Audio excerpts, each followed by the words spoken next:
All right. Hello, everyone, and thank you for coming and joining us our first week of the CEL games. Today, we have Stout A versus New Age Esports. And as you see here, we're using the Pro Draft tool today. Um, and we're just going through some bands right now. My name is Adagio. I'll be your color caster, and I'll pass it on to my fellow caster and let him introduce himself. Hello, everybody. I am Bryce Cream. I'll be your play-by-play caster today as we just sift through picks and bans for our first game of best 2 out of 3 for our first week of the CEL games. Are you excited, Adagio? Oh, absolutely. This is going to be a great game. We have a very even teams going up against each other today. Um, and yeah, let's just hop into the picks and bans right now. What do you got right now, Bryce? Well, obviously, what we can see here is that NAE banned out Zoe already because there's a one-trick Zoe player on the enemy team and a Lulu player. They're mostly just target banning. They're not really banning anything that's like uber meta, like something that's like a power pick essentially. They just looks like they're banning comfort picks for out of STOA. Absolutely. And just looking at the op.gg's right here, we do got that Camille band coming in. One of the top laners for NAE has been playing that a good bit right now. So that's why that we're seeing that one. Yone coming in, obviously very strong pick right now. You got to see that band. So, and I for, oh, go ahead.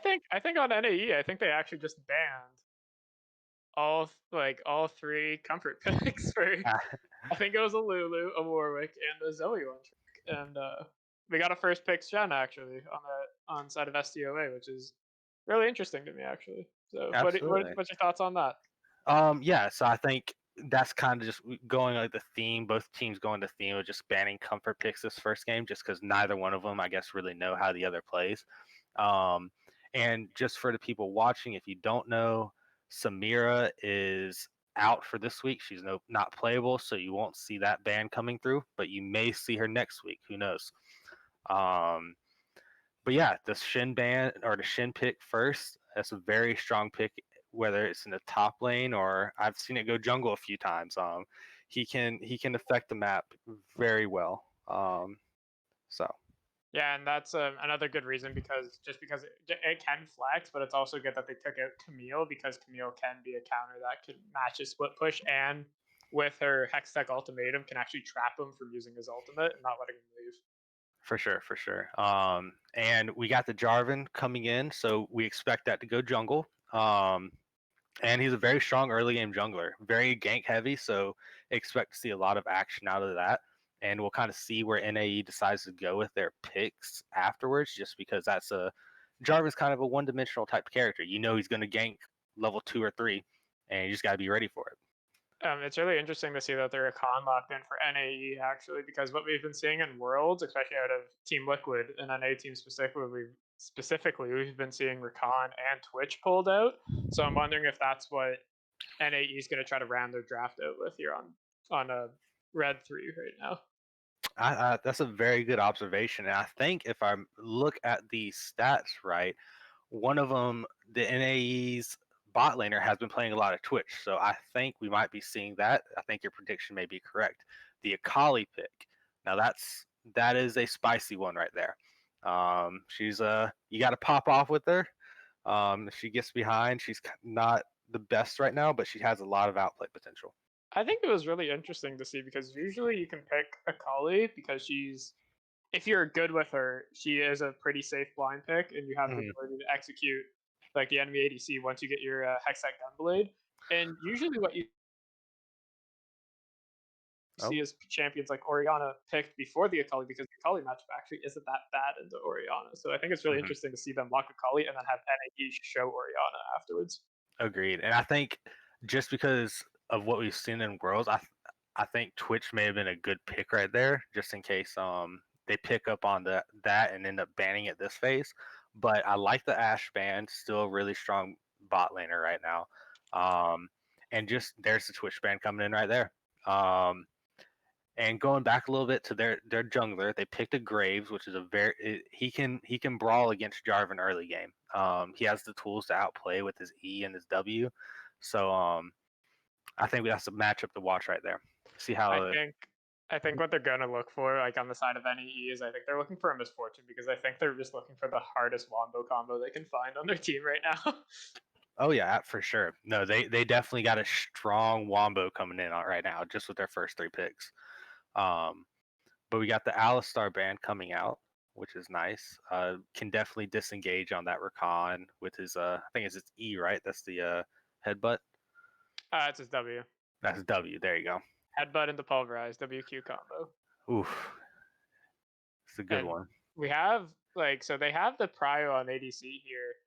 Free ADC picks and maybe Yone if you want to be really extra spicy, but we can see that I want them to pick an ADC. I don't think they should save it for last pick. Hmm. Looks like they're gonna lock in. They're hovering a Silas, so I expect that to be a Silas top unless we're going really far back and that's a Jarvan top and a Silas jungle. Mm. But I I am very excited to see like that if that's a Silas top. It's obviously in the Shen, so he has some good ultimates to steal here with the Shen ulti. You can follow him Hmm. with a global presence, but I think it's really interesting to see them hold hold the ADC pick for last on the side of NAE. Yeah, I agree. I think they're trying to. I think they really just wanted to bait out that bot lane. Pick on Oh, ST or Stout. oh, Um, I think wow. STOA just baited. I think STOA baited really hard to NAE, and that's why I really wanted them to pick their ADC first because I think they just got Shen supported essentially because even though we were only talking about Shen top and jungle, it can go Shen support, and I think that's actually what happened to them. I agree. I think that is exactly what happened. That Renekton into the Silas man. Ooh. Ooh, it's gonna be an interesting one. Like It's good. it's gonna be tough. So they're gonna lock it. They're gonna pick this. I predicted MF because with the pinch, Ezreal has also his arcane barrage can go through a bunch of people and it can be a team fight ultimate. Yeah. Um, it's really interesting to me though to see because Ezreal is just like more sit back and fire out some Qs and try Hmm. to like farm up. And I'm wondering if they're gonna have Rakan just try to be like roaming the entire time, essentially trying to get his lanes ahead.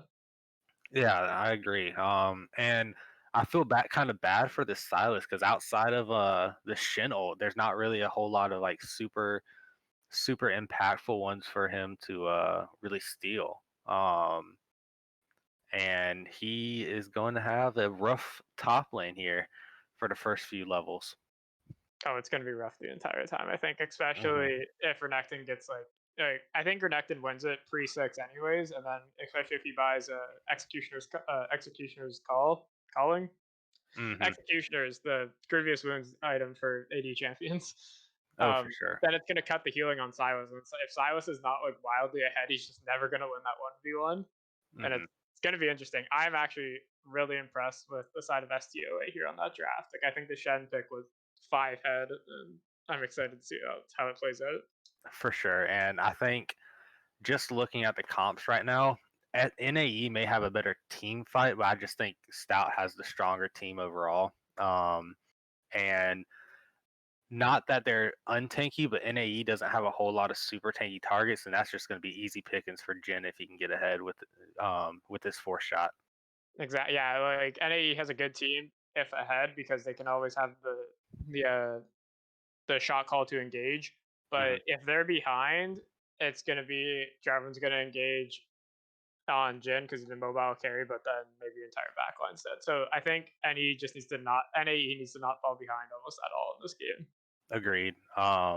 And honestly, like outside of Jin, they Stout has a super mobile comp, so all of the wombo combo that NAE really has is kind of negated at that point because there's so many just different escape tools for all the champions outside of Jin.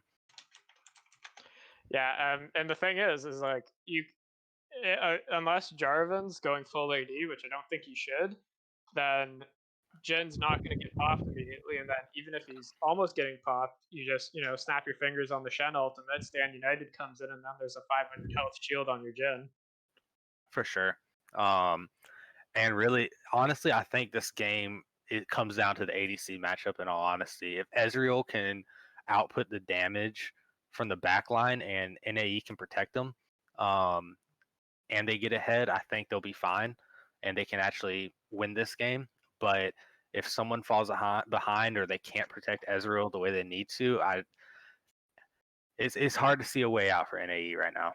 Exactly, and I'm like, obviously, we don't want to like try to censor cast or curse NAE just on the draft. We're mostly just trying to talk about the the last pick ADC and saving it for an Ezreal because Ezreal's a good champion. He scales infinitely if he's not getting attacked whatsoever. But the thing is, the first four people they drafted, very fighty, bruisery, engaged champions, and they drafted no peel with them Hmm. into an Akali. An Akali with who could have a Shen. If Akali's ahead, could have a Shen attached to him. Yeah, and the same thing with the Renekton. If Renekton gets ahead, he just double E into the Ezreal, W him, and even if he E's away, he's already half health at that point. Exactly, and if you are a frequent watcher of the Contingent Esports stream, usually you'll notice on Saturdays we have Saturday Night Brawl, and those games can be a little bit more bloody because it's not 5v5 coordinated in a sense, and this are two teams that know each other and they're ready to go in, so you're expecting more of a quiet game. But I think with these comps that both of them drafted, I think it's going to be just as bloody, to be honest, Hmm.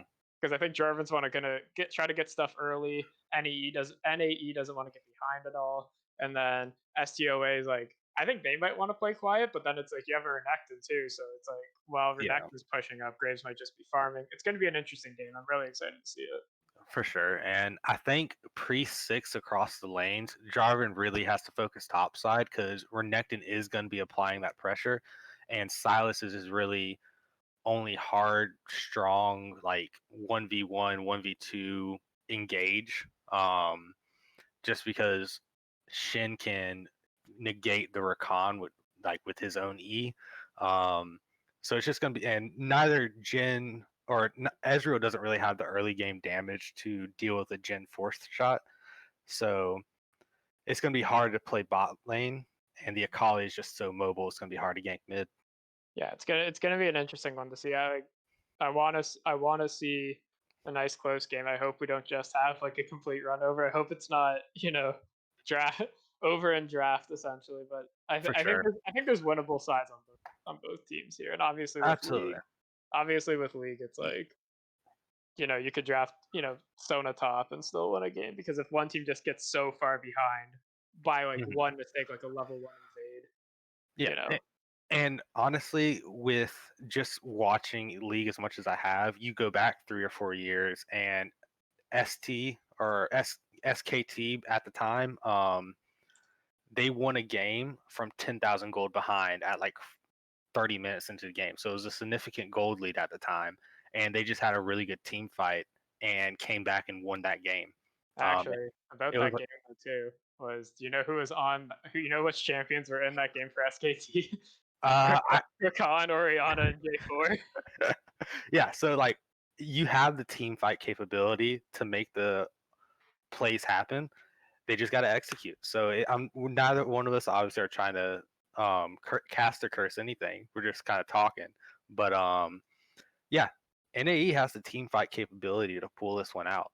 So both teams have their tools and their advantages, and they just got to play to them. Exactly. NAE can, like you said, NAE, even if behind, they still have a really good team fight if executed properly. And it's mostly just about, will if STOA gets ahead, will they let them Hmm. capitalize on that opportunity? For sure, for sure. Um, they just got to Stout just got to watch grouping up too hard with the Oriana ult, and just kind of play to Graves' advantage and the scaling and farming aspect of it, and we'll see how the game goes as we're loading in. Let's watch the skin We're game. going in. I want to see something spicy. I want to see like someone have a dark harvest for no reason whatsoever. That would be something special to see right there. But I'm expecting quite a few conquerors coming out. Oh yeah, like there should be a couple. Like Akali is gonna have one. Hmm. Akali Renekton. Jarvan actually has it, which is the traditional one because it's once he goes into a dive with his EQ into Cataclysm combo, once he gets those conquer stacks up, he's just healing so much while being so tanky and staying alive for his team. Yeah, and for sure. And just because of his damage, like base damage on his abilities, he does so much going in off the bat, especially if he's ahead. Um, just got to watch out for it. But I do like the phase rush into Akali with the Orianna just to give him a little bit of extra mobility, so that Akali can't super stick to him as much as he would if he went something else. Welcome to Summoner's Rift. Somehow my my client got lagged out before, even before we got into the game. Like the stream was loading it already, and I was still in the champ select. I was like, okay. Fair enough. So obviously, we're seeing here. We're gonna see maybe they're looking for a little bit of a cheeky play, but since they got exposed by Potato Senpai, but on the Silas, NAE actually gets to get some vision down on by the red. And I like the ward placement because Graves already used his red trinket, and it may not be something he spots out in that bush. He may pop it after he gets out of the bush looking for something on his buff. So he may just give him early information off that. Yeah, they don't know. They don't know if they're actually if they're doing like a late invade or anything. So you see that Jin and Shen are actually like being very hesitant to drop a ward there because they don't want to face check into NAE's computer. Yeah, for sure. And this is something you don't see very often. Graves starting blue. So I guess he's looking to just either hard farm or play around bot lane is what I'm thinking. Why don't you see Graves? Why do you usually see your Graves start red? I don't actually play Graves, so I don't know the actual reason for that. Just because if you're looking for any early fights or anything of that nature, red is so good on the Graves because of the slow, and I believe he's going phase rush right now.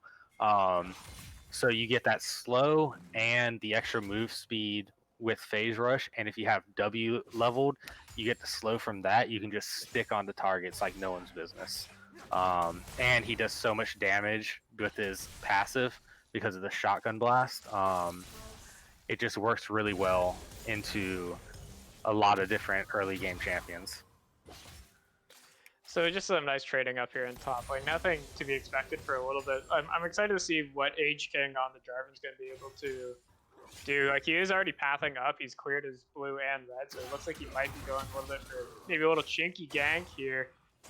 Potato Senpai is actually almost going down. Ninja's gonna get turns around. The Pig Slayer takes him out. That's first blood over to the Silas, and that's supposed to be your winning lane. For sure, and that's something before that I saw it happening as Jarvan went to his red.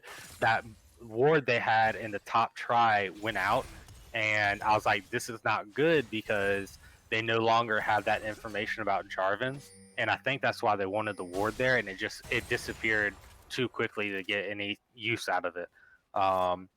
So that was just like as a Renekton, I think, especially when you're trying to shove up. I think the second you see Silas, like you know that Jarvan's, you kind of know Jarvan started on his bot side, whether it was your own red or if it was his own blue. So I feel like you should be thinking about like where the jungler actually is in that case, and maybe not want to take a questionable fight where Jarvan could just pull a little sneaky on you. For sure, and if we're already looking at the CS totals, we see Jarvan's 9 behind at this point, which is we expect just because Graves is kind of a hard farmer and Jarvan is a gank heavy type champion. Should be going back in here. I think it's just trying to, yeah. Cersei over there doesn't want to take that trade again. He wants to learn from his mistakes. He doesn't want to accidentally take another trade and have things go poorly. For sure, and I think Jarvan's giving up a lot right here, spending the time he has in this bush, just because Graves is obviously right there, and that's the flash. Yeah, he is going, and that's the flash alone, and it looks like Graves, they're good. Taking the 2v2, the Conqueror stacks, can he clean up the 2? No, flash out by H-King, and everything looks safe. But like that was too low Silas. He's building armor already. Renekton is looking rough for him right now. But on the side of Stout, they can be kind of happy. They got the TP out of Orianna, which is, I guess, kind of a win in some way for them, just because they don't have to worry about that going bot or anything like that. It was more of a safety TP by NAE, just to make sure no one else died. But yeah, they got pretty low there. It was a close fight. I was really hoping for the trade back. Like I didn't want to see Silas just get another kill and be able to like free escape essentially, because like it's making NAE look like 5 heads of the Silas pick. Yeah, even though I'm pretty sure they did not expect the Shen to be the support.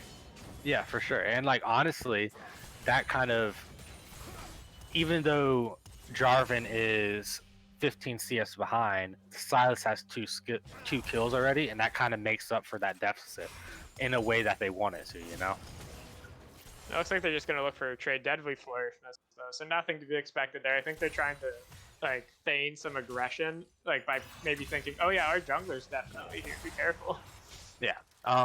And just looking at the map right now, I think Stout really needs to focus on pushing in that bot wave because they got Graves on the bot side and they don't know it, but Jarvan's on the top side. Or they know it now at I was least. gonna say they know now. Yeah. So yeah, I was about to say they really need to look at this drag right now just because they need to pick up some golden advantage somewhere, and it looks like they're about to get it. Yeah, and every lane beside, like outside of top lane, I think it's pretty even. Obviously, it's only 6 minutes in, so it's still a close game. But I think like Jarvan might be like biting his tongue there after that. Like he got the first gank off, woohoo, good job, very successful. But then he like sat in top, like he sat in the river brush for I think like 30 seconds to 45 seconds. He lost like so many camps to Graves. Absolutely, and that's the one thing I was about to bring up as well. He's trying to look in this top side to wait for spawn timers or something like that, but Graves is doing a really good job pathing and taking away the jungle across from the objective he's looking for. So Jarvan really doesn't have any plays right now, unless he not wastes time, but uses his time just to sit there on the top side, which looks like he obviously did. And Graves, if he wants to, he can take this Raptors and move into Jarvan's bot side if he's thinking 5-head enough. Well, yeah, if we look at Jarvan though right now, he's actually taking Graves as blue. So if Age King right now is actually playing so much towards like I just want to keep the Silas ahead and make sure this Renekton never gets off the ground. And at first I didn't know if the game plan was gonna be Silas are gonna be on weak side, so I'm gonna play towards camping Nosh Friend and an ambush on the Shen Jin combo because that's pretty like a mobile. So maybe that's what I was expecting at first, but I think he's taken the other approach of, well, you're on a weak side, so I'm gonna gank you. He actually goes in with the ultimate here, and he's actually under the tower, but there's the shockwave. I think he's just dead. Wow, Flash, I think a little bit unnecessary, but both ignites down. Ignite down for on a like, and he doesn't get the kill. I think he was really a little bit over ambitious there on the tower dive. Yeah, and I think he just got a little impatient. He was some items behind and was really looking to make up for that top side, but doesn't look like he was able to pull it out, obviously. But like should be safe up here. I don't. Oh, he's actually went back in with the Kingslayer there. I didn't see that, but it looks like no fight's gonna take him there. Here comes Jarvan though with Chaser down.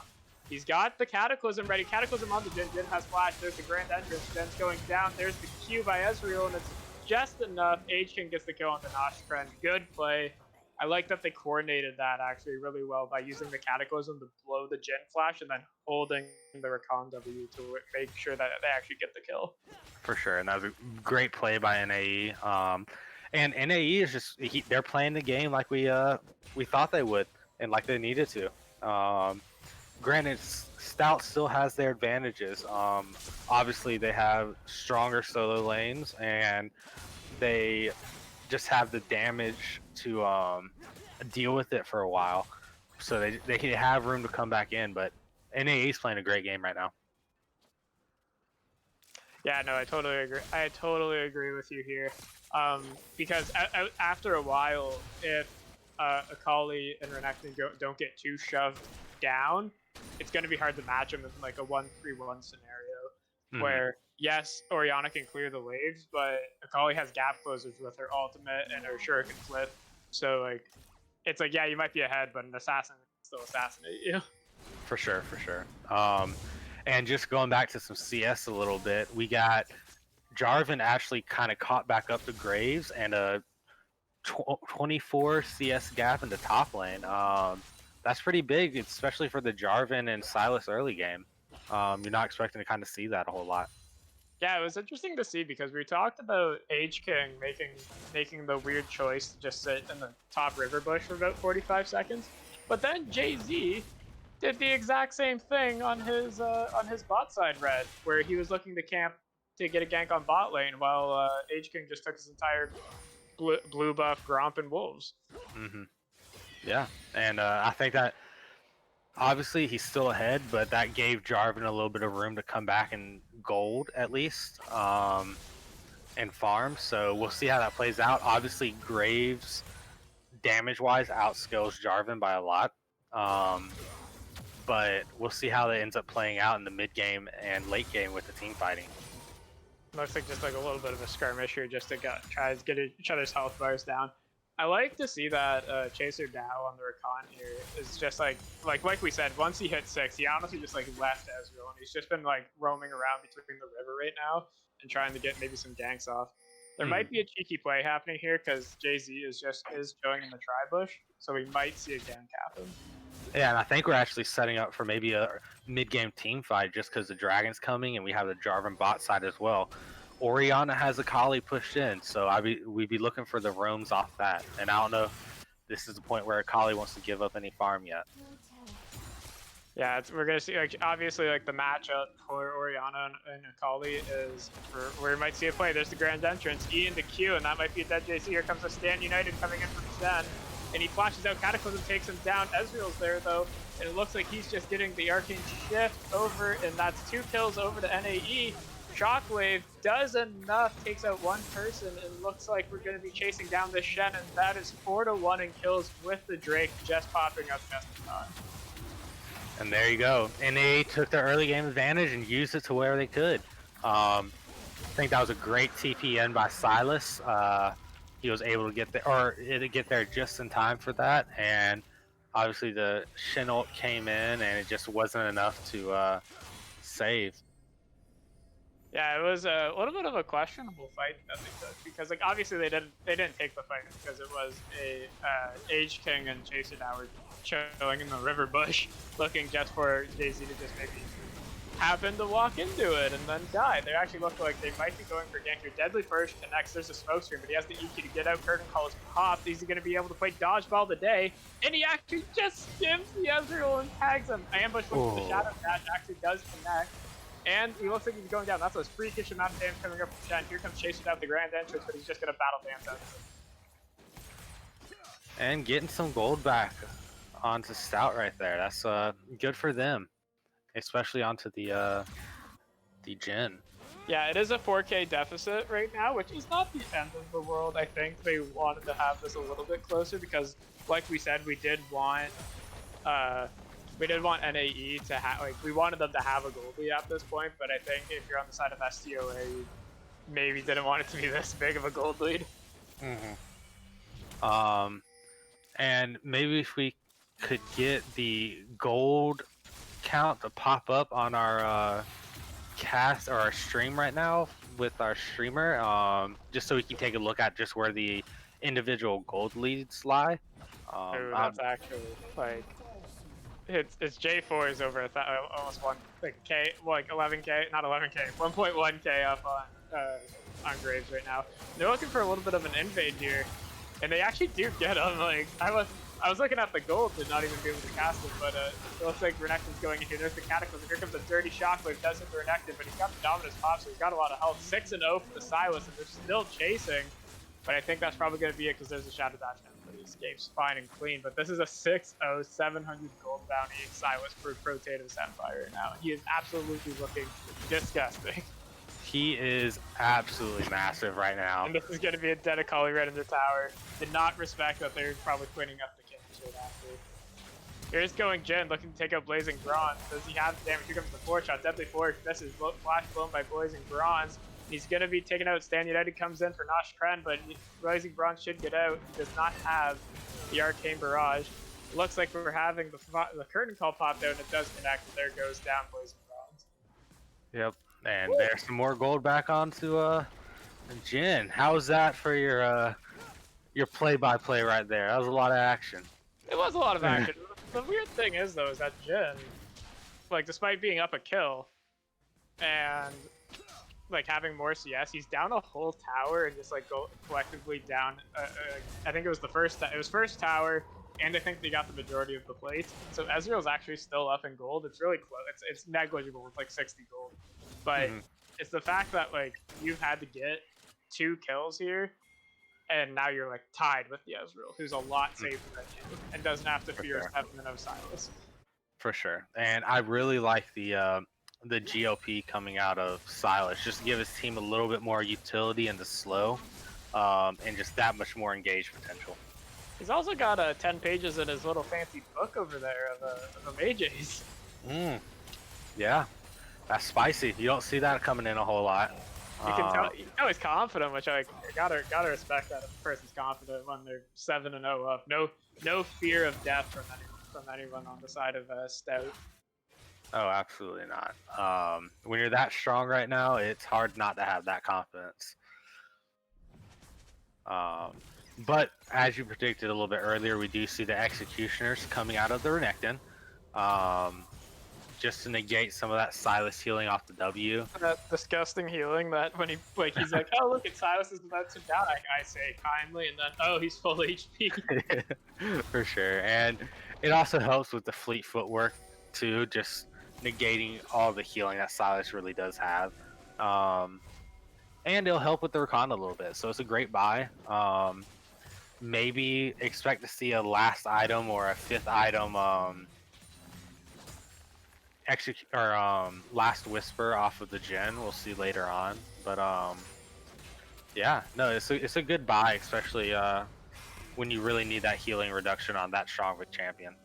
Yeah, we have a drag coming up in about 5 seconds right now, and it's for this. Oh, it's not for Soul Point. Stout doesn't need to take this fight if they don't want to. And the Silas is top, but if they're tracking TP timers correctly, he does have his TP up. So they should be. I think they should be really careful about taking this fight because they don't need to contest it because it's not going to be Soul Point if they lose it because they did get one. For sure. So yeah, I agree. They definitely need to be really careful, especially just because the bot lane's pushing in. So Orianna's free right now, and Jhin has to catch that mid wave if they want to have a chance. But obviously they didn't contest it, just because they are behind right now, and it's not something they needed to do. Yeah, and it was for best. I think they're just trying to get some gold up. The issue that arises for STOA in this game is where you're behind, and so the way you come back when you're behind in the game is that you have to basically pick your fight so you can get a pick or win a proper 5v4 fight. And what you're lacking here is where's your engage? Your engage is a Shen, essentially, or maybe an Akali with a Shen attached. Yeah. So really, they're looking for a side lane pick with either Renekton or Akali at this point. But if it's the Renekton, you're going to have 3 other people there just to take down that Silas. Yeah, well, the thing is right now is that Potato Senpai has a 700 gold bounty attached to his head. And if you can get that on someone like the Akali or the Jhin, that'd be nice. For sure. But at this point, it's obviously hard right now just because he has so much damage, he has so much healing. It is so hard. The gold difference right now is about I can't do math, but there's the GLP. He's actually going in on a 1v2 fight right now, and they have to run because he's that fed. And but what I was trying to get back to is that the gold difference is about 8,000. Yeah, 8,000 gold right now at 19 minutes, which is a fair amount for the side of NEE. About 4,000 of that gold lead is between Silas and Renekton, so that's a whole item and a half. And that's why Stout's just kind of trying to get some gold under their belts, is because they're a whole item behind that Silas. And I don't know if he still has it right now, but just the way the fight's been going topside, Silas has that Graves ult. Looks like they're pushing mid with the Rift Herald is what I would assume. Let's see how this plays out before I go on. Yeah, they might look for a dive here. Stout needs to just back off. Charge doesn't go through, which is good because it means that Shelly still has enough health for a second charge if need be. There's no TP on Akali, so they could look for a dive here actually if they need to. But I think they're just gonna try to contest the tower. Jarvan's just walking up, but they're just gonna give it to him. They don't want to fight, and NAE's doing a really good job right now. Unalike's looking for a dive, but I think that's very, very bold. Goes into the shroud. Grand Entrance connect. That is very dead. Unalike. Unlike everybody else, he is dead. I like it. I like it. And just go back a little bit. Even though at one point it was still kind of close, that Ezreal ult took out about half of Jin's health. So they're doing the 2v. They're trying the 2v1. He goes into the stopwatch. He has flash though. It looks like, and he gets stunned. That was a great taunt by Ambush actually. Shutdown goes over to Graves. Whew! I think of the 3 people that were there, I think that was the best person to go on. Oh, absolutely.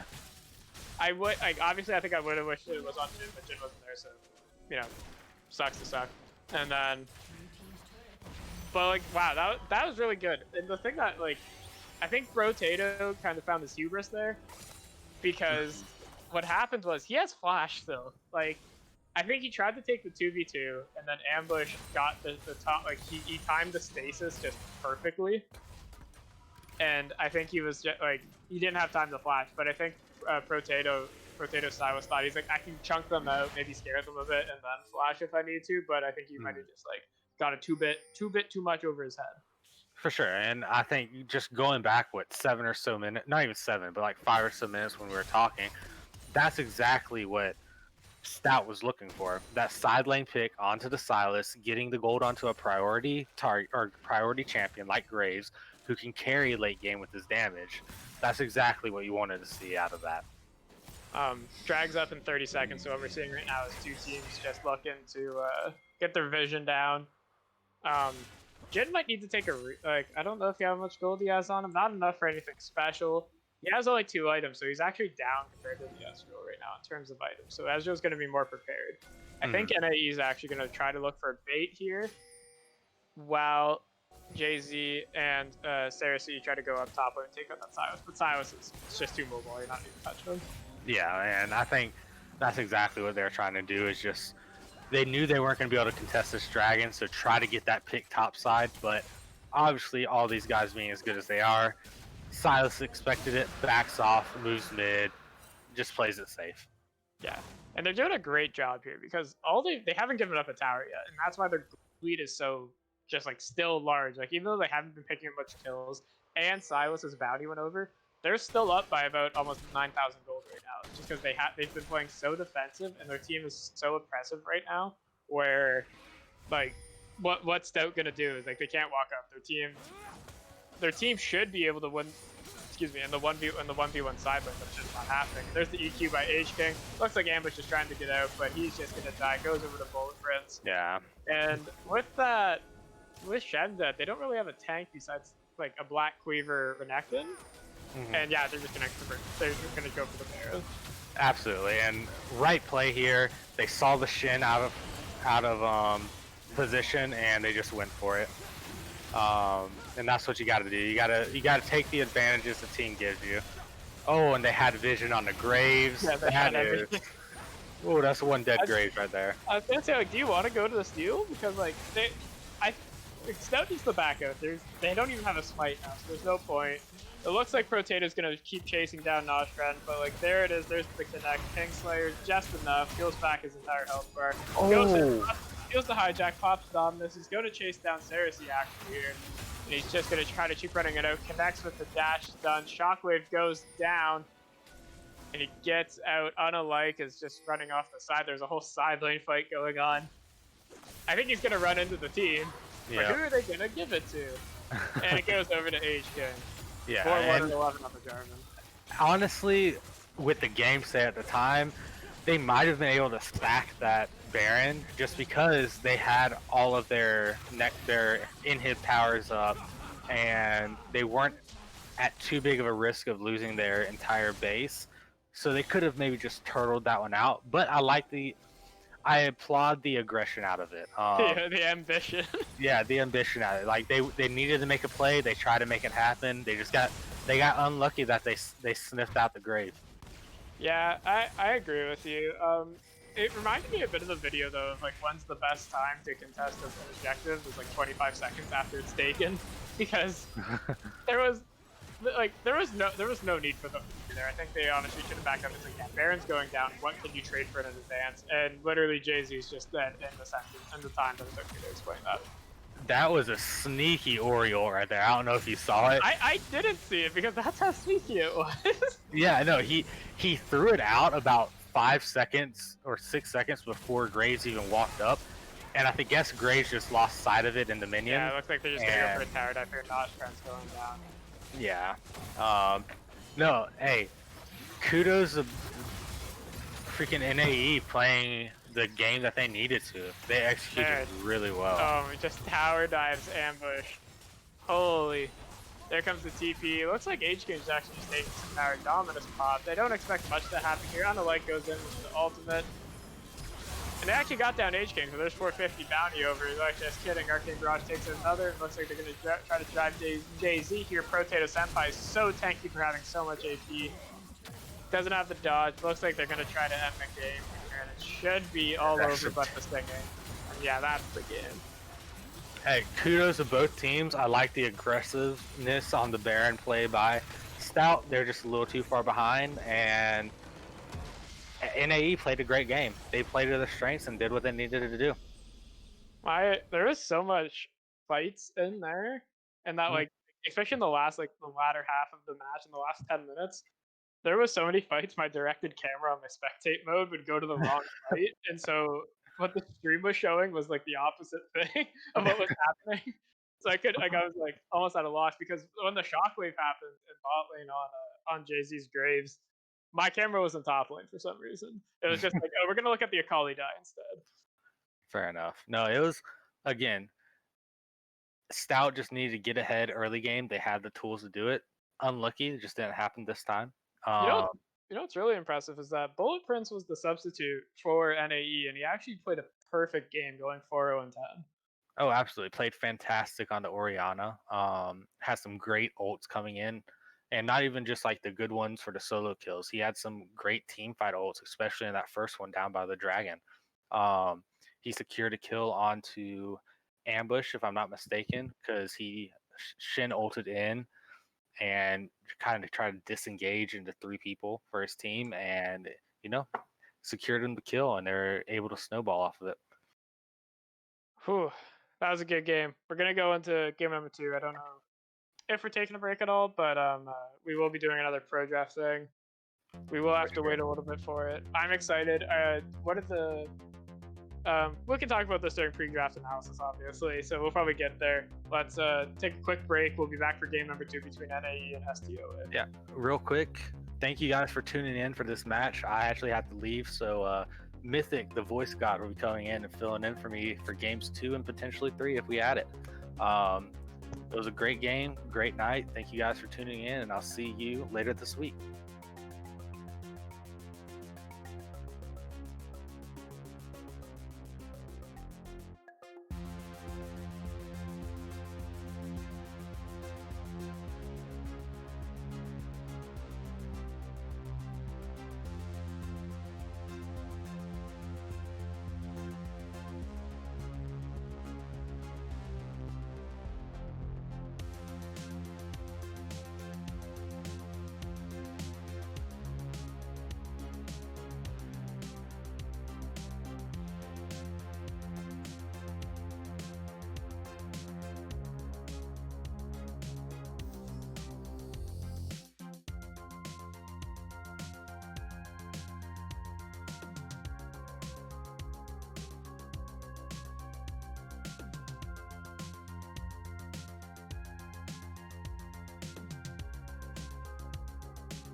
broke my heart.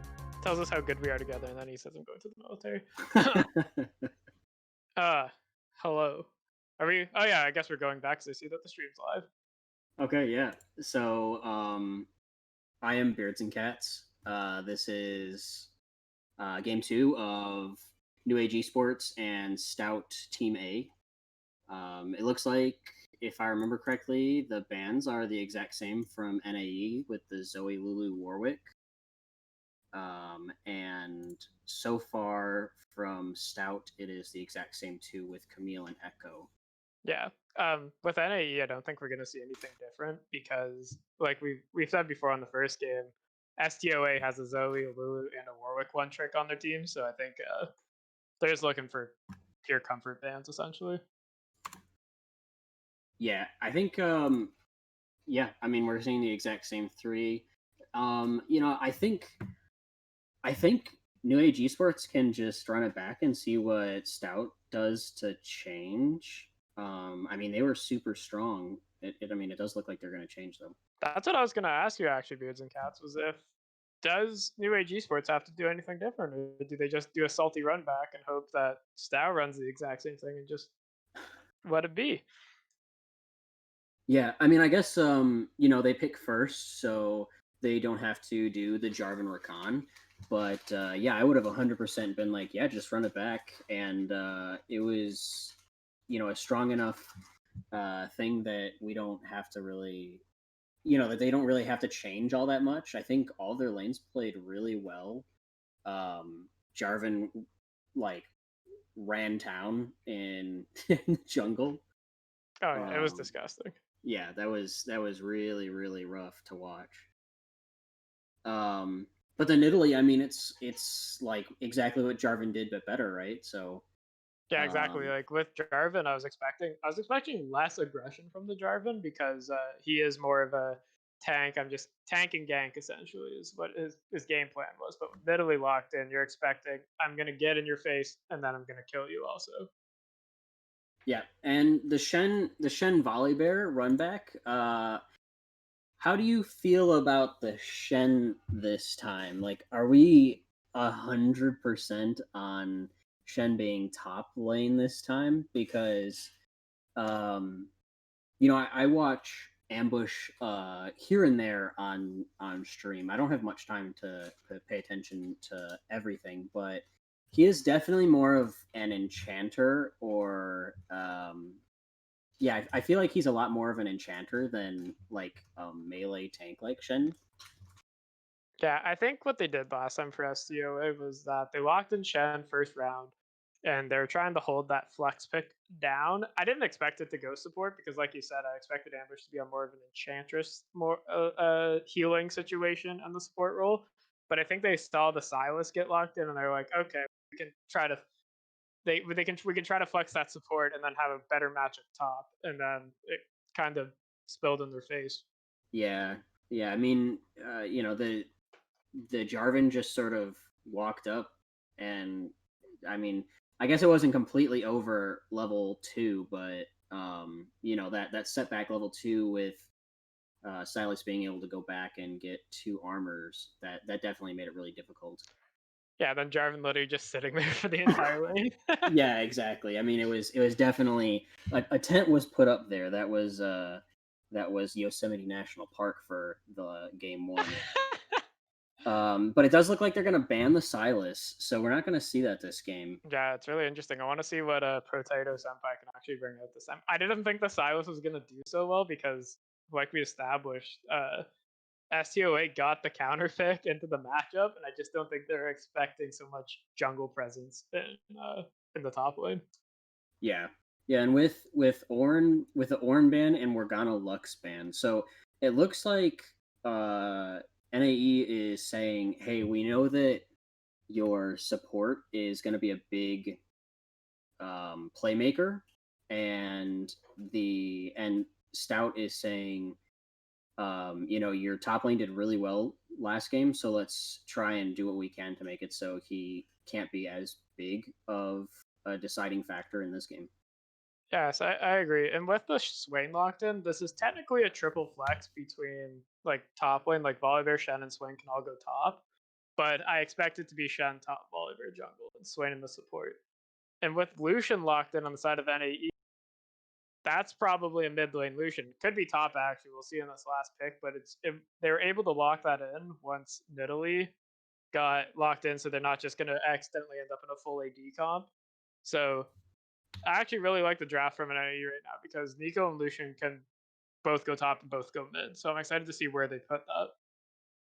Yeah, I think it was going to be kind of interesting. I haven't really been able to watch too much of Worlds, but I believe TL did the Shen in the jungle, or maybe it was somebody else. I can't quite remember. It was TSM who did it. Oh yeah, in like the playoffs. In the playoffs. It has, Shen jungle has not been brought out at Worlds. He hasn't. Okay, well, I wonder if so Swain is. There's still a 3. Well, I guess it's not a 3 swap because that might be a Swain mid actually. Yeah, it could be Swain mid, and then it'll be interesting to see if Volibear or Shen are gonna go top.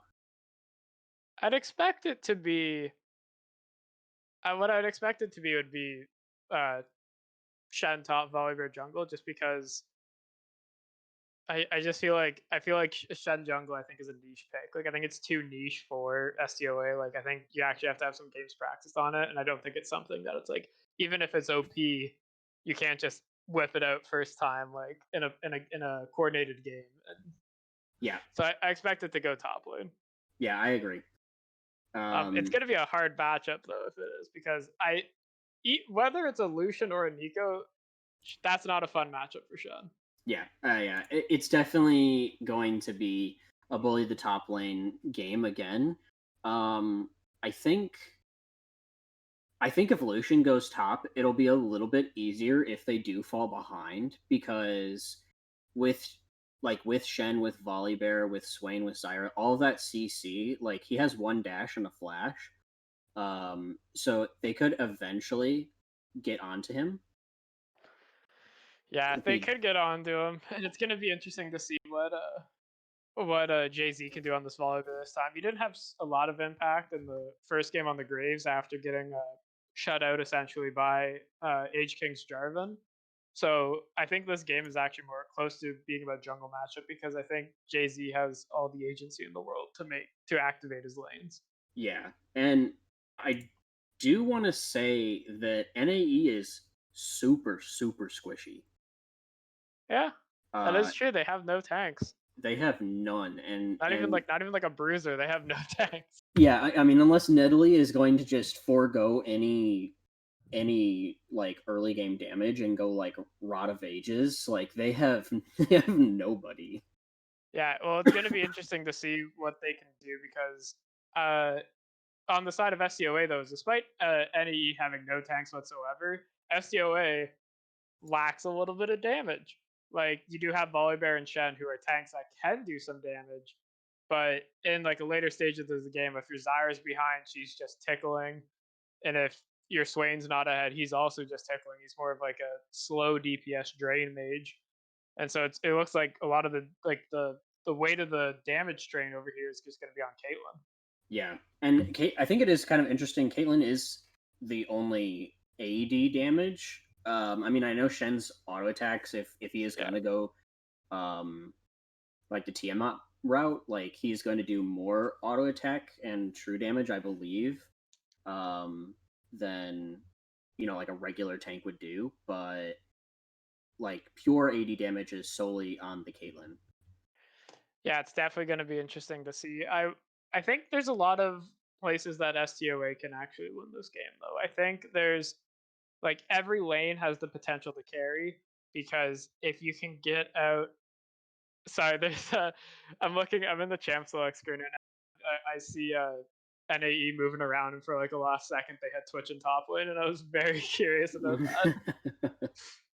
Yeah, so but it's looking like a Nico top actually is what they're going for. Yeah, and I think that's probably the better choice. I think Lucian into Swain is probably a little bit better. Yeah, I agree with you, because I think he can Swain's only CC is his never move on his E, and it's really telegraphed. So having like the dash on Lucian, you should be able to dodge it. Yeah. What do you feel about this bot lane though? I know Twitch and like Twitch plus almost any enchanter support has been huge. In Worlds. But I mean, if Caitlyn gets a trap, or if Zyra gets a root and then Caitlyn gets a trap, like it's gonna be big. It's going to be interesting because with Caitlyn, Zyra into Twitch or Con, uh, for a while, Caitlyn and Zyra have like the push priority and the trade priority because of the amount of pokes that they can put out. But the issue with the side of STOA's bot lane is they basically have room for one mistake because they have the ability to push and poke all they want, but if let's say H-King comes in on an Italy, maybe they step too far under tower, and Twitch and Rakan get like a double kill, that lane shifts actually in the opposite direction, and then Twitch and Rakan can set up some what we call spooky Twitch plays, where Twitch goes invis and Rakan like attaches to him, and then they just hard engage.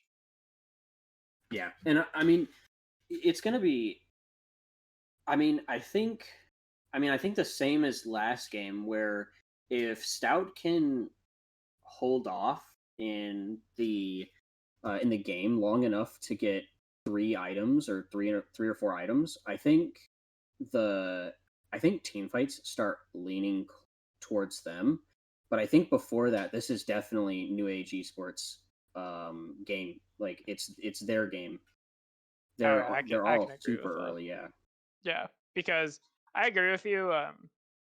The with the side of a Stow here is like if it's even and it goes to 25 minutes and there's a team fight, the question becomes, okay, well, who's gonna hit Caitlyn? Like who's actually getting anywhere near Caitlyn on this team?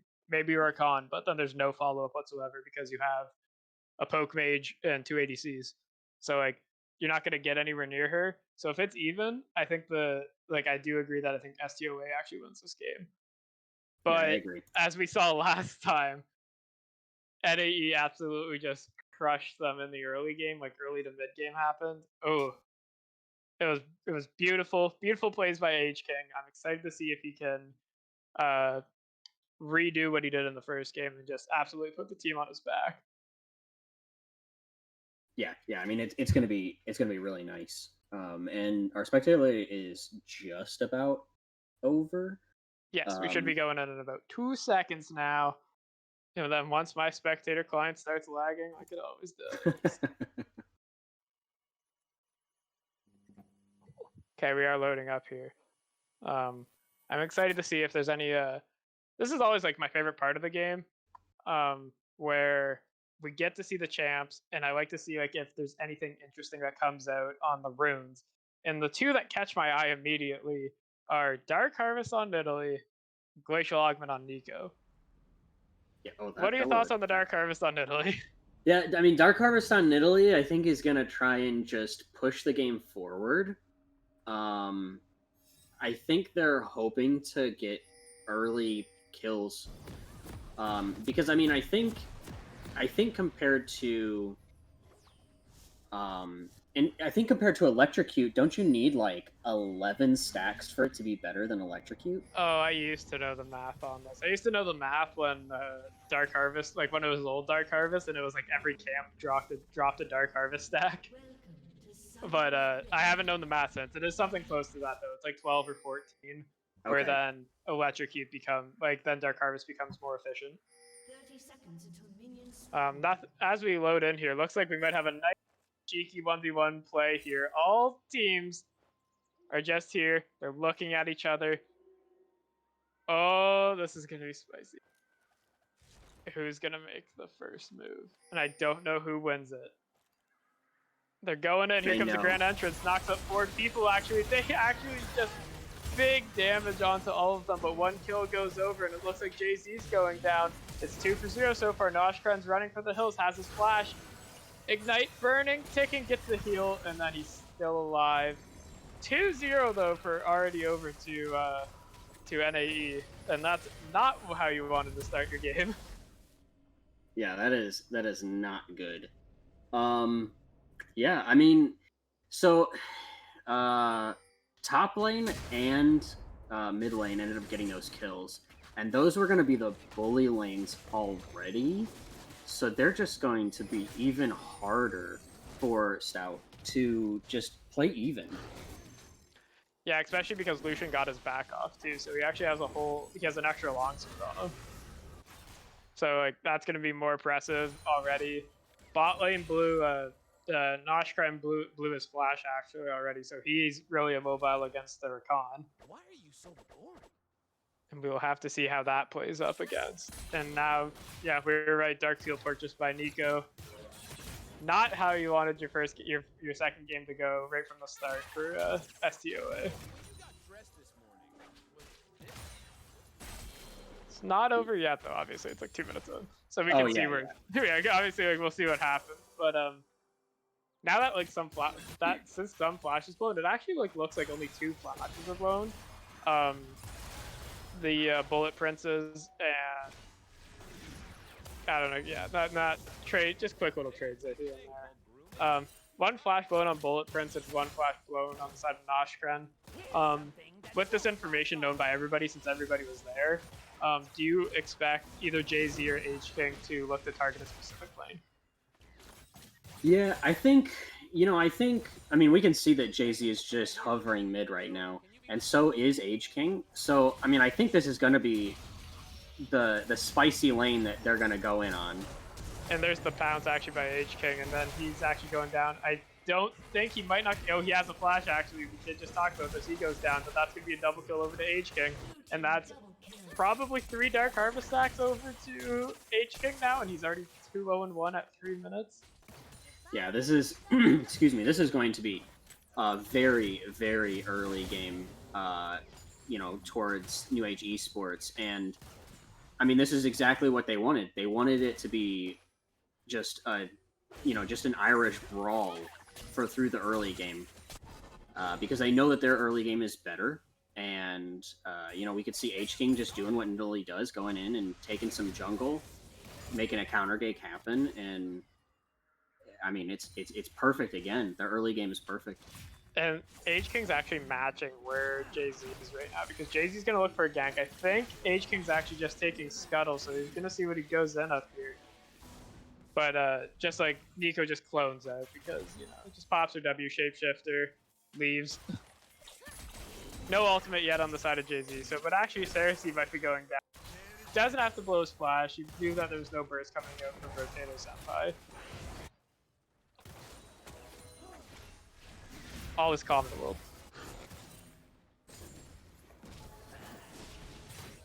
Yeah, and Jay-Z is just having to get pushed back to the tower, forcing Cersei to use his TP. Yeah, even Bullet Princess here, he actually roamed up from mid lane, and the mid lane ping is just going down, so I don't think they know that Bullet Prince is up there right now. But they're just trying to play as safe as they possibly can. We might see some javelin tosses here from H-King, just trying to burst them out. But it's really just suppressing Jay-Z's farm right now.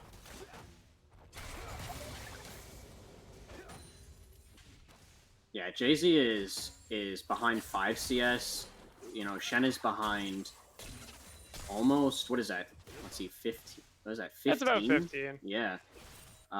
Mid lane's actually ahead, and so is bot lane. But I think, the Caitlyn versus the Twitch, I think we're sort of expecting that, Yeah, well, we were expecting it early. We're expecting it early for sure. Power that Caitlyn Zyre will have against the Twitch. And he's not under tower there for that shadow dash, but Cersei might be looking to chase this down. But he doesn't have much engage after the taunt's already blown. But it looks like Jay-Z's getting just forced out of his own jungle again, which is just a sad day for the bear. Yeah, it's gonna be hard for them to get tanky if they can't get the CS, and Jay-Z I think is gonna be a big front line because they're gonna want Shen to be just split pushing the entire game. Eventually he'll be too tanky for anybody to deal with, and I think that's a big win con. And with the Nidalee just going in on the volley bear into his jungle, he might not end up being tanky enough to actually hold off the the engage of New Age Esports. Yeah, it's definitely going to be an interesting one here. Right now, after like these 2 subtle like subtle losses is what we'll call them, like the lanes essentially losing a little bit graciously. It looks like STOA's current hope is that, you know, Caitlyn Zyra carries, because that's 20 CS difference in top lane right now. Mid lane's just getting the free poke. Here comes the free drag over to STOA, which is good, you know. Sneak away, like, you are the later game comp, and you get the first Drake, which is really good for you because it means when you have those items, you'll be able to actually like contest maybe a soul point.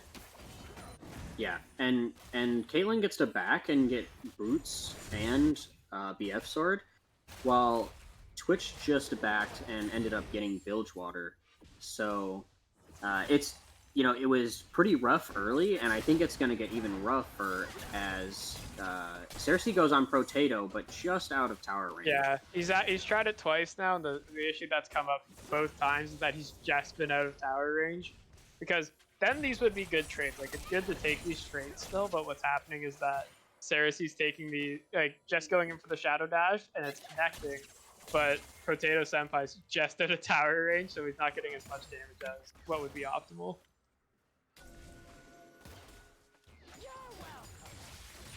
Yeah, so we're going to see how far Stout can take this lead in the bot lane.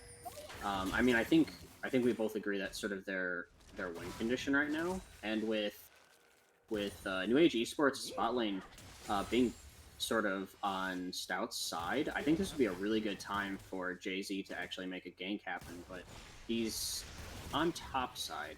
He's on top side here. I think bot lane's going to be, like, yes, right now that Noshkran has the CS lead, but I'm really interested to see what's going to happen when both bot lanes hit level 6, because I think that's when they can maybe test the waters of, let's have a nice fight down here, and then we'll see who wins it. It's going to be interesting, because I think it's a skill matchup fight when they both have their ultimates up, because I think it's dependent on how Ambush uses Stranglethorns. So there's 6 for... It's just Chaser down that doesn't have 6 yet. So they're going to probably play a little bit safer a bit right now. See where they're going. They're looking to ping the dragon. Might be looking for a bit of a roam. Yeah, they do actually get it shoved in, so it's going to be even here.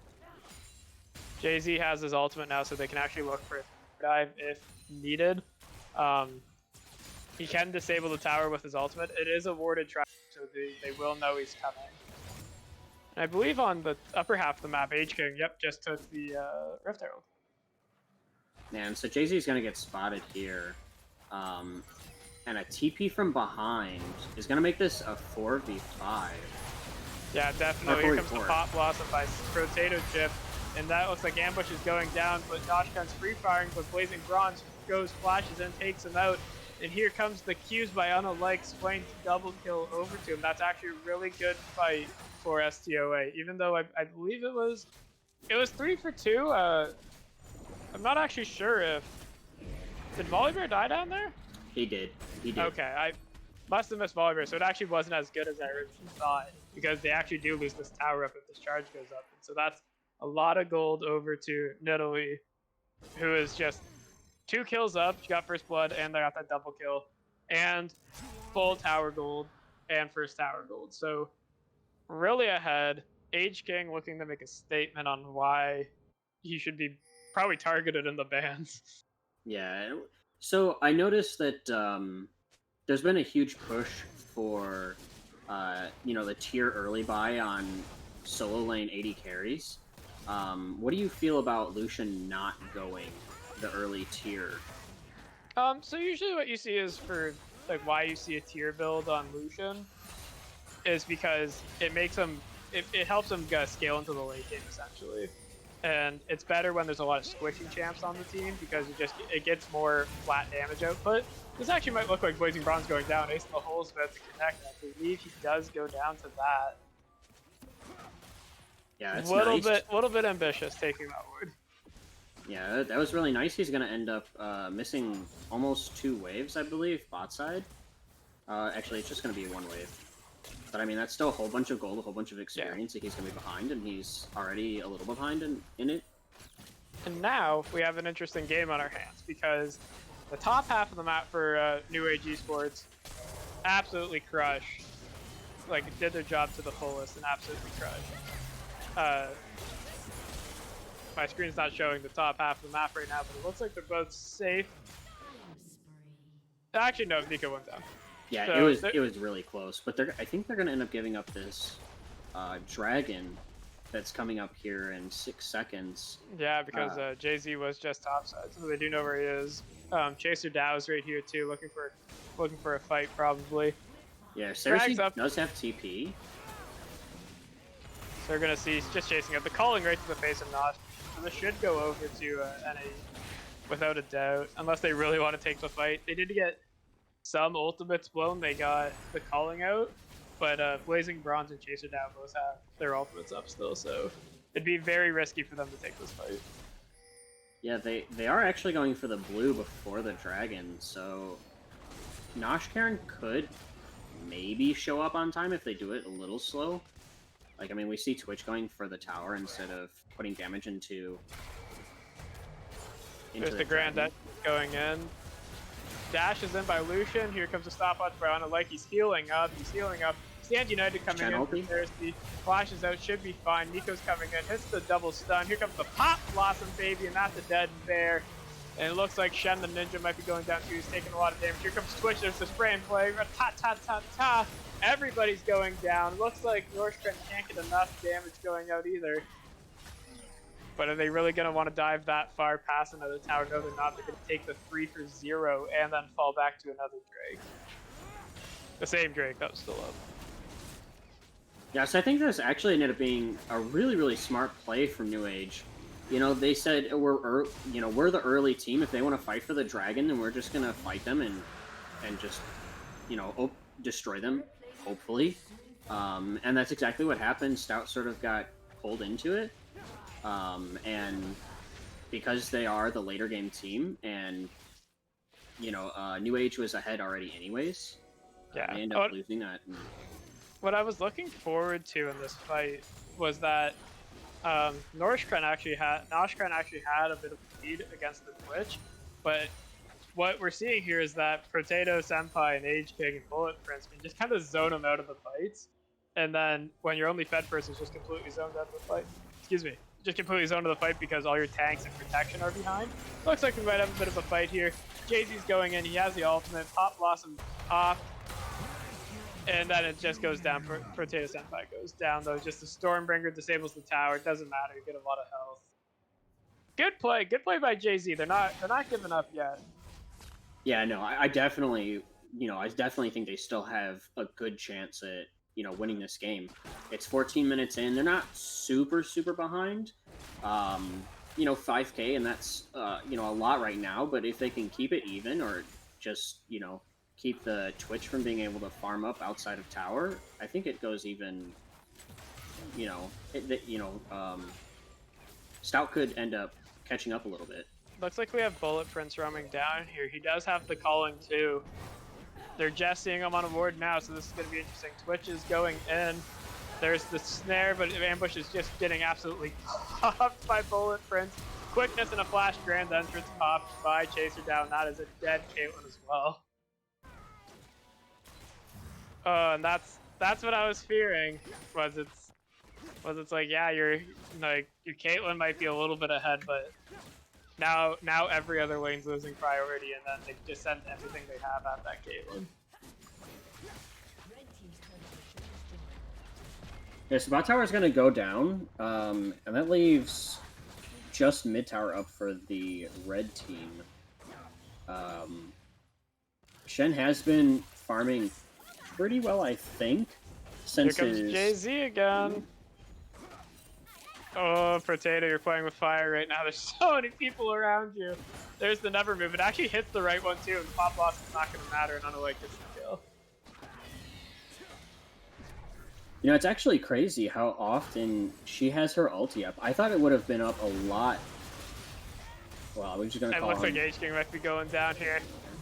I think he looks like, he picked up Rift Herald, so that's why he was just chilling over there. But Jay-Z doesn't have his ulti, so he doesn't have much he can chase here. They see Chaser down, everyone. Bullet Prince is trying to run away as best he can. Gets the Grand Entrance over the wall, and they should be safe. and Drag's not up for 2 minutes, so there's not much they can get off of those 2 kills. But then Lucian, my screen refreshed on me, and then that ambush is popping, but the Stand United's on, so Shiz remains safe. Blazing Bronze, they don't want to take this fight. Unalike has no mana. There's Protato, just bugging them on the enemy team right now. Doesn't want to actually do much. And these fights are just to like show off like how much items you have essentially right now, because with the Rift Herald going down and Dragknot, there's really no point in the fights happening. Yeah. I mean, but it's interesting to see because they did get the Lucian shutdown. They did get 3 shutdowns in those last like couple minutes. They killed a bunch of people. That might be a dead. There's the Q damage where if it hits a champion, it pops 3 times. And it's the worst because it's like dying to Morgana where you just sit in their Q and die slowly. Yeah, and I know it wasn't Protato Senpai. I believe it was Superhuman from our Saturday Night Brawl, who also played. Yeah, he played Nico mid. Yeah, he played Nico mid and just popped off too. Yeah, he won like 17-4. It was absolutely disgusting. Yeah, that was crazy. But yeah, I mean, we're seeing. I mean, he's definitely not 17-4, but the damage is definitely there. Yeah, like he's getting really good flanks off too, and that's like, especially when you're going this Glacial Augment Nico build, that's what's really important to have. Is that he's getting these flanks off. When you're getting these flanks off, it means you can get your like 5-man Pop Blossoms. When you get your 5-man Pop Blossoms, it means you win a team fight. Yeah, and it looks like Red Team is gonna set up around Dragon here with it coming up in 7 seconds. There is no TP on Potato right now, so he's actually gonna take the lockdown. Yeah, and Shen does not have TP. Or Shen has TP, but not ulti. Yeah, no ult, no. But it looks like they're just gonna try to zone him off. They're shoving in mid. Looks like they're gonna try to fall back here. I want to know if they're gonna try to do it. It's not for soul point. They don't need to fight anything, but getting chunked out already is unalike. I believe that hit the proper clone, like not the clone. But here comes a fight. There's the Stormberger zoning out Twitch Grand Entrance. Quickness is popped. He's charmed up 2 of them. It looks like he's going down. Is the fight going to continue? And yes, it is. And there's 2 fights going down. And Jay-Z's getting popped by the rat. Unalike's popped his ultimate. And looks like Bullet Prince is just dashing around. H-King goes in for the dragon, just steals it underneath them. Stranglethorn's on the Blazing Bronze. And everybody... Oh, good. Man. Like, clean Ace for NAE. Actually, NAE got the drag too. Like, I know I said H-King. My brain just didn't connect that he was the one who got the drag. So... Yeah, it's like, you killed the Twitch, but the 3 people that got ahead.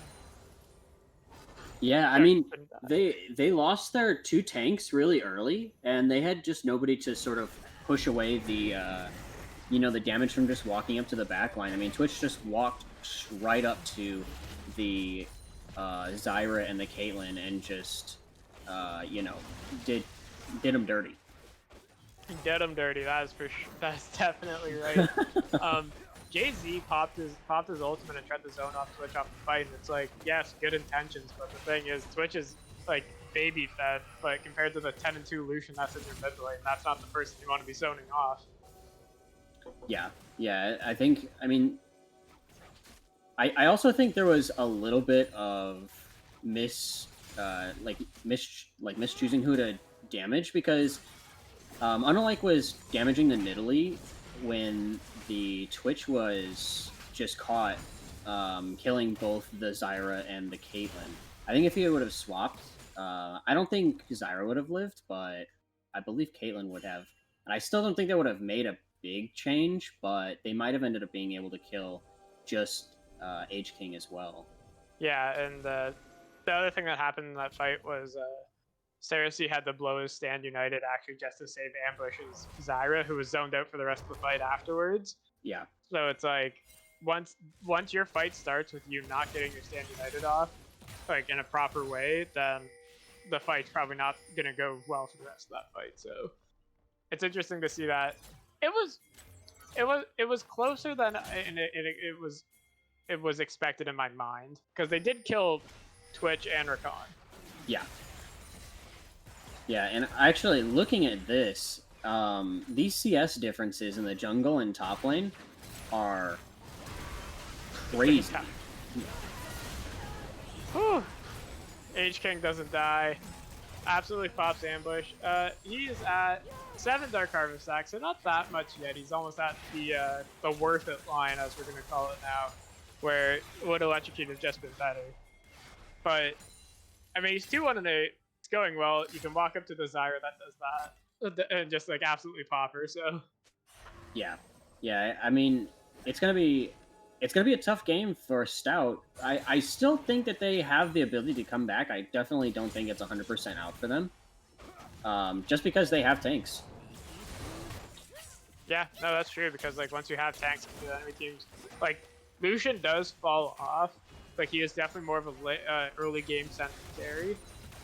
So if you can get there, it's gonna be hard still because of, like, your Caitlyn's gonna need to pump out a lot of damage, but it's still possible. Game's never done until it's over. Yeah, and I mean right now Shen and Volibear have only itemized magic resist.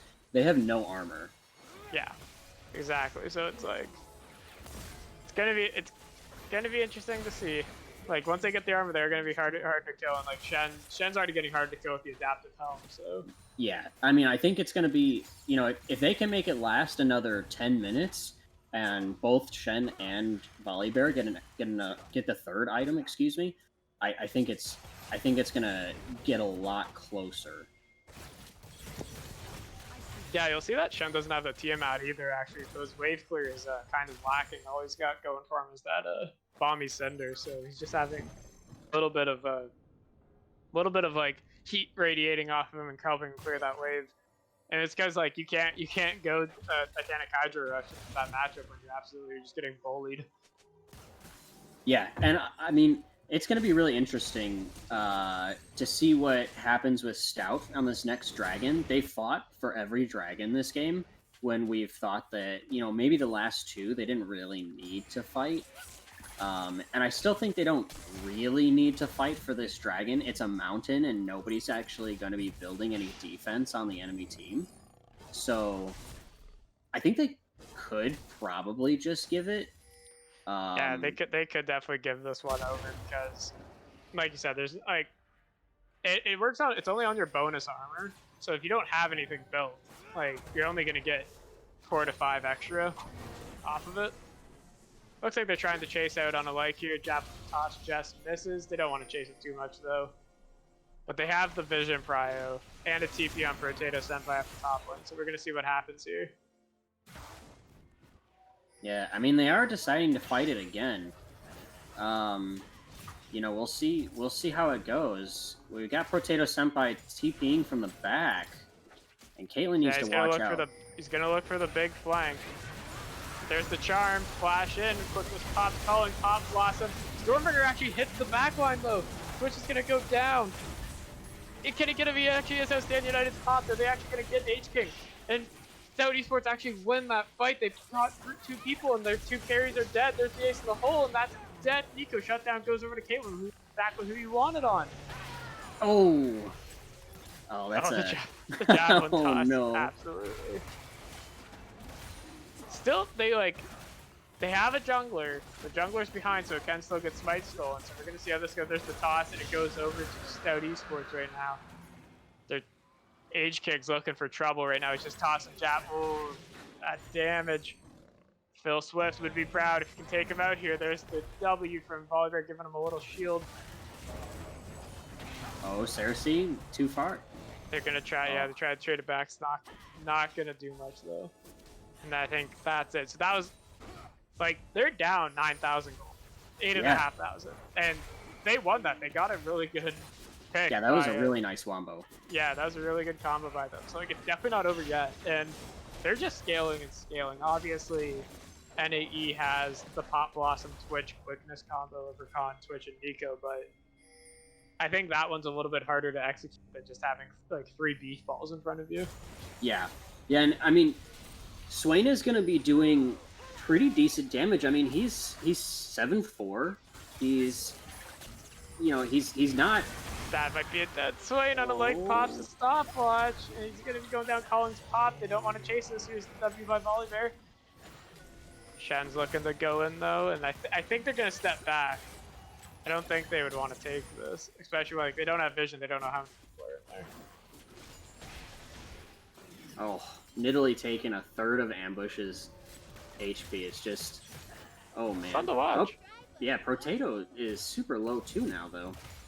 Yeah, he stepped on a Caitlyn trap and oh, okay. ate a shot to the head. Yeah, that's. Yes, I mean, I mean it's gonna be a close one. I think for the next 10, probably like 10 minutes. And after that, though, I think Stout is in the clear. Oh, yeah. I think if they can make it to 35 minutes, maybe I think they have a chance. But right now, I think NAE is still in full control, in my opinion. I think they need to get a Baron. Like I think they're looking for a pick so they can set up Baron, because that's why they're planning all the vision around right now. So it'd just be nice if they can get one pick, then they can commit to the Baron, and that's what they're looking to do. But it's going to be hard because STOA has a really defensive comp right now. Yeah, it's gonna be super nice. I mean, they're just going in for poke here, just trying to, you know, do the bush bait game. And it looks like they've decided, I'm done with the bush bait game. I'm just gonna start Baron. Yeah, exactly. Like they're forcing STOA to face check right now. And straight back to it. Yeah, and like that, well, they don't have any vision. They just gotta keep walking. There's the calling pop actually, and that goes Nocturne going down, and that's Swain looking for it, but he's not gonna be able to do it on a legs. Twitch is actually just in a little bit of the Raptor Camp party happening right now. Yeah, and 3 for 2. Yeah, like they won. Like I think that was a misplay by NAE actually, because like they got the Caitlyn like free of charge in my opinion, and then I think Twitch missed position there by positioning himself into the Raptor pit, and it was just like, I'm just gonna chill here for a bit and try to spray and pray. Yeah, and I mean, here it is. You know, Shen was so behind early, and now he has his 2. You know, he's got an armor item, he's got a magic resist item. You know, H-King is still coming in here and stealing 90% of their jungle, but Volleybearer is maybe, you know, 800 gold away from his 3rd item. I mean, it's gonna start looking. Yeah, and like a couple minutes ago, the score line was like the gold difference was about 10,000. Now it's like 2 fights later, it's shrunken down a bit. Shrunken down to about 8,000. I think. Yeah, 8K. Oh, I think 8. 8K exactly. Yeah. So like it's good for it to look like. It's not that it's like a gold difference now of 8,000. It's wait, NAE had a 10,000, 11,000 gold lead, and now it's 8,000. So they're winning fights 8K gold down, or like at least contesting fights. Because when you're ahead, you don't want to take like equal fights. You want to be stomping the fights. Yeah, and I think this dragon fight is going to be a big decider. That damage on the Caitlyn though might make her Nico back. has TP, so we're going to be able to see what she wants to do with that. I know, like, I think he was trying to place a ward and accidentally Zonia'd. That's going to be pretty... That's going to be pretty critical. Yeah, that's going to be pretty critical for this fight. Shen still getting shoved in, but has his ulti in, like, 2 seconds. Yeah, what Potato's trying to do is just not let him have that. Like, they're going to try to take the 4v4, and Potato's just going to try to stop him from using his ulti.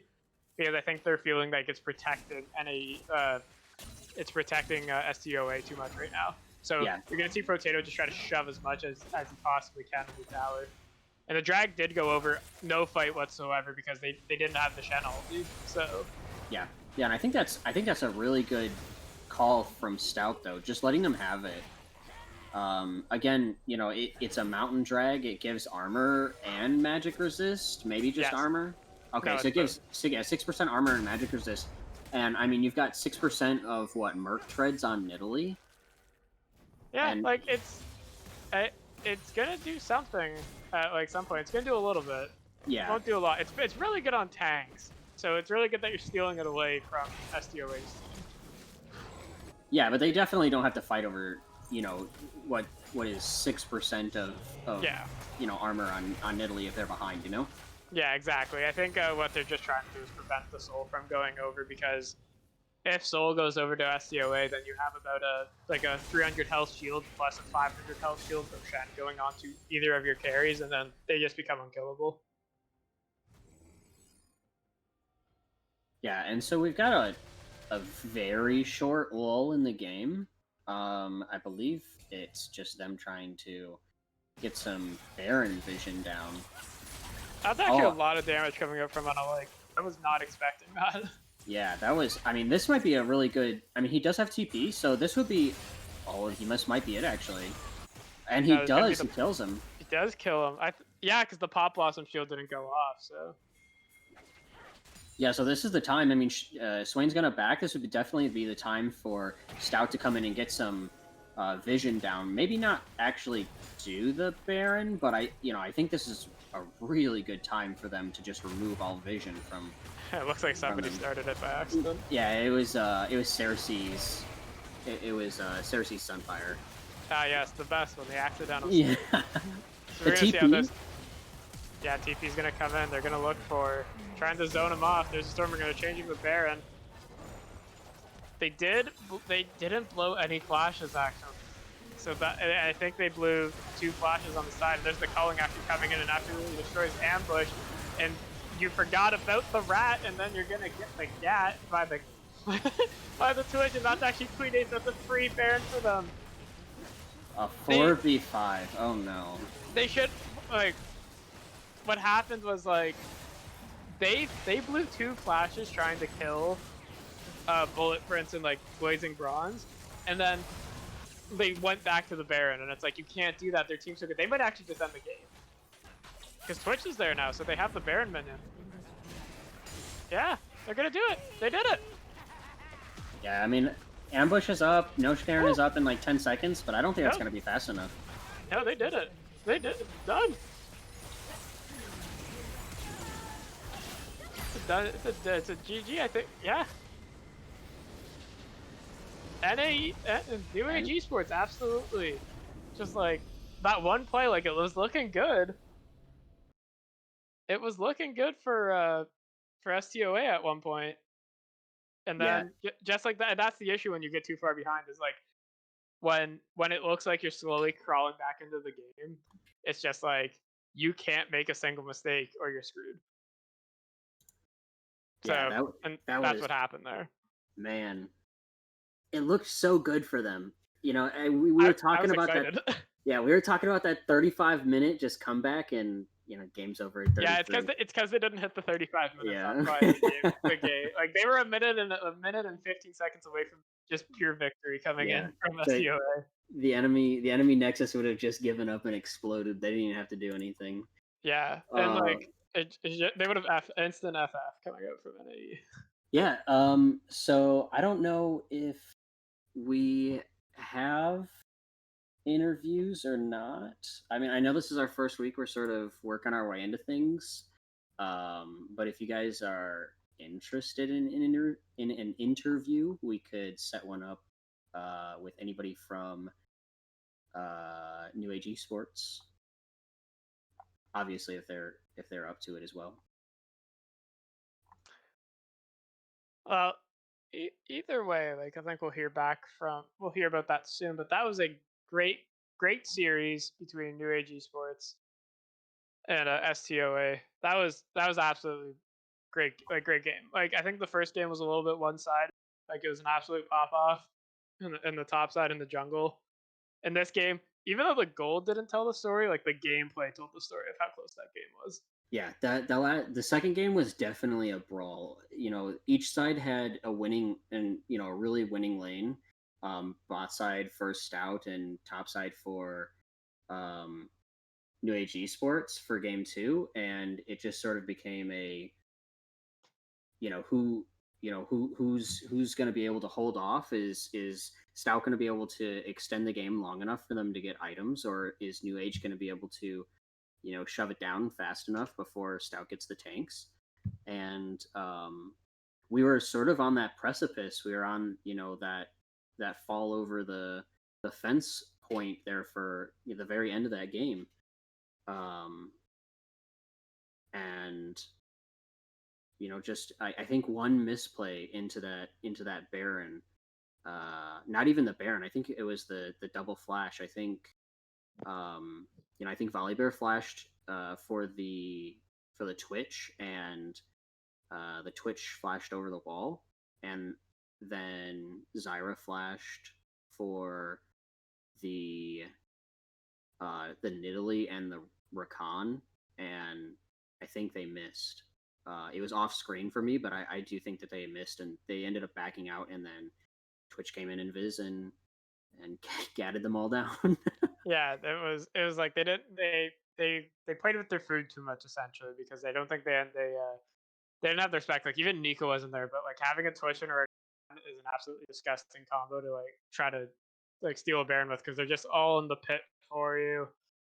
It's really gross to see, but like great game between both teams. I believe, I'm not sure when we'll be back. I think we'll be back for Saturday Night Brawl. Not sure if we're doing an interview right now or not, but either way, I believe we'll be signing off for right now. So I will see you guys soon, or later next week, this Saturday.